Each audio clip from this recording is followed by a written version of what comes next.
like to share a prophecy with you. Something you think about Christmas when there's still food, in the world. I think it's really funny that Mr. D. Higgins is going to be having a big, lovely roast steaming turkey and Guinness and wine and all the crackers and cheese in Ireland after going down to visit the famine in Africa, which his ignorance has induced by ignoring me. I warned him in good time. I warned him it had been 6 and 7 before the halfway point, and he ignored me, and now there's famine in the world. And it wouldn't be in the world if he hadn't ignored me. War in the world as well. So like Ukraine, you can blame Ukraine and stuff like that all over the world. All the wars, there's so much warring going on in the world, I can't keep up with it. You can blame Higgins and all that as well. But I think that he's going to be sitting there at his massive dinner, at Christmas. Greetings to Ethiopia. Sharing our warm thoughts with you on to Christmas.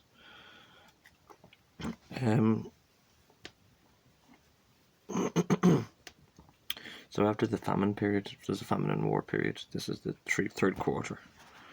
First, there's always really conquest going on in the world, so there's always the first horse really going on in the world, and the woe that comes with it, as above then so below, and there's ramifications then on the earth.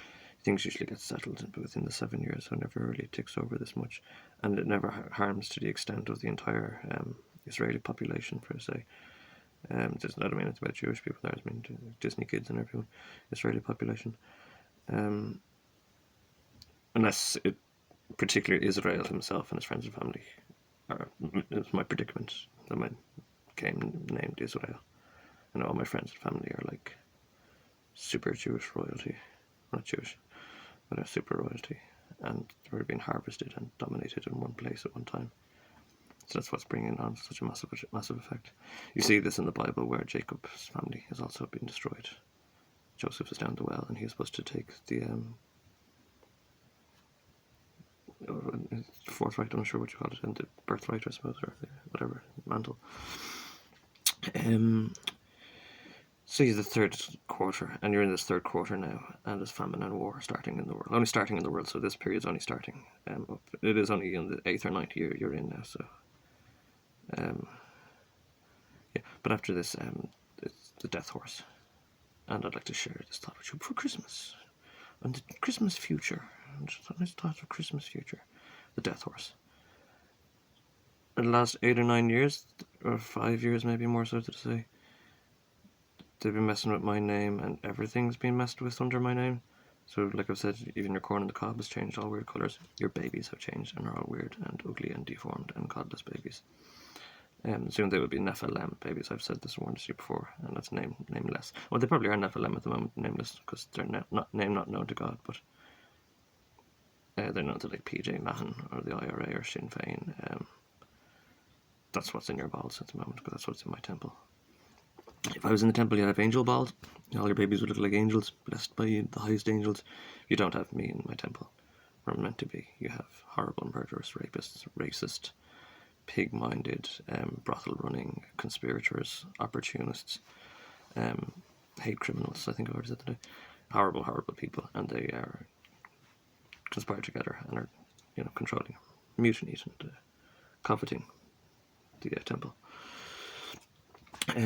So yeah, the death horse.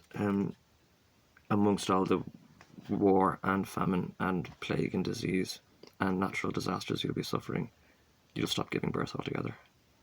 And I think this might have happened because, remember, I never believed that when he said America had sterilized half their nation. It's like, no way, you can't get away with doing that. They're taking man's balls off him or something like that. I'd go absolutely ape. I don't think the government purposely conspired to sterilize, isn't it? Not to sterilize.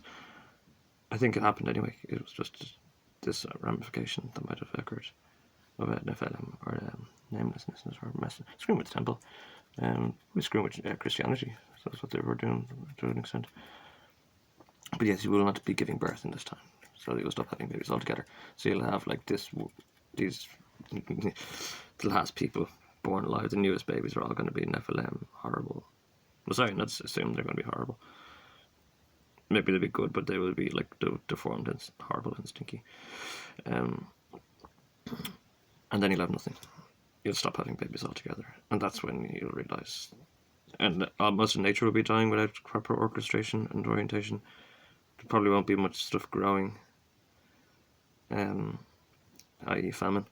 The wars will be waging throughout the world, and you'll stop giving birth altogether. Maybe, I'm not sure about the animals. I don't know, but humans will stop giving birth altogether. You will all be sterile. After have these like 8 or 9 years or whatever years is going to be of stupid horrible IRA babies and monster Rose World babies and ginger rapist military babies. I heard Japan have a lot of the ginger. That's where the ginger is coming from. All the gingers around. Everyone's turning ginger because there's a stupid murderous rapist in my name where they put him there to cause me trouble pointlessly, sitting back hurting my rep. So yeah, that's just a nice thought for Christmas future for you all of the death horse that's about to be approaching. That is part of the famine, but water and air will also become very godless as well, I suppose, into the world.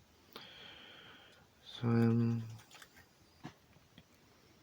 yes, sharing warm thoughts with Mr. Higgins over the Christmas.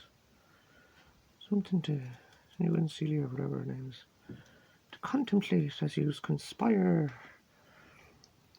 the years and woe and misery and death on your hands and ahead.